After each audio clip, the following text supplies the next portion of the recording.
Hey everyone, welcome to TechHub.training Power BI GDP Deep Dive Challenge Solution. Let's go ahead and get started.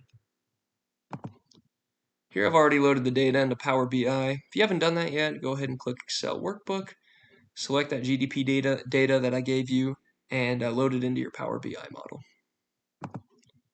Here's a preview of the data. This data is straight out of the World Bank.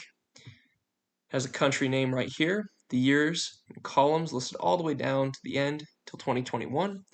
Then right here in these cells, we have the GDP per capita for the country and year under which it falls under. What we want to do in this challenge is create an area chart that shows how far above or how far below each country's GDP per capita is compared to the world. We should note that there is a section under country name called world.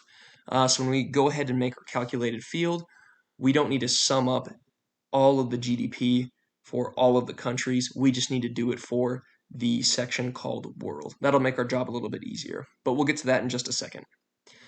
The biggest problem with this data is we need to take these years right here in separate columns and pivot them into a single column so that we can plot it on our x-axis of our area chart.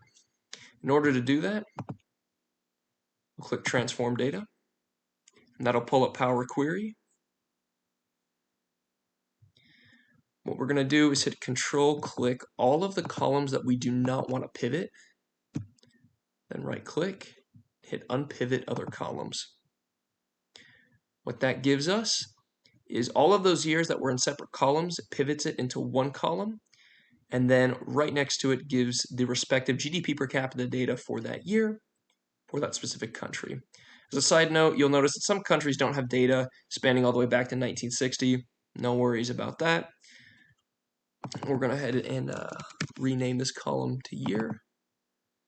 And then this column right here, we'll call it GDP per capita, PC. Awesome. One last change we need to make to our data. You'll notice this ABC right here means that the year is in text form. We need to make it into a date form so that Power BI will order it right on our area chart. All right, go ahead and hit close and apply. We'll make those changes to our data. One small thing, Power BI automatically puts the date as January 1st and then the year. We can just change the format to show the year, make our life a little bit easier. There we go, perfect. Our data is all ready to go. What we're going to do is go ahead and add our area chart right here.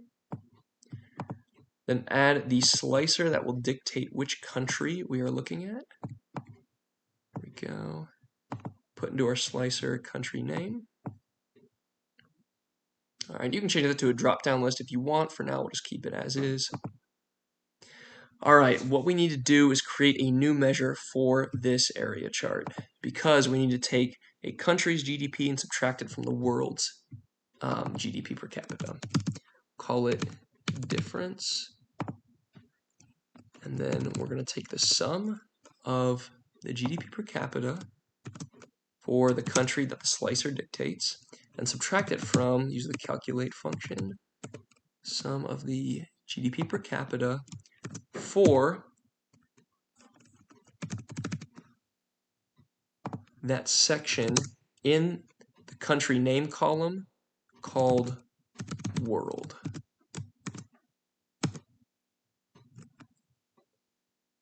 All right, that's our calculated field. We'll go ahead and plug that into our area chart. Puts it on the y-axis, perfect. Put our year on the x-axis. All right. And then we'll go ahead and look at the check figure that I gave you guys. Expand that out a little bit. Okay. We're going to go ahead and look at Chile's GDP per capita minus the world GDP per capita. Look at 2021. One quick thing, we'll get rid of this quarter, month, and day. Just looking at the year. And sure enough, Chile's GDP per capita was $4,030.30 above what the world's was in 2021. That matches up with our check figure. All right, well, thanks for watching, and hope you enjoyed.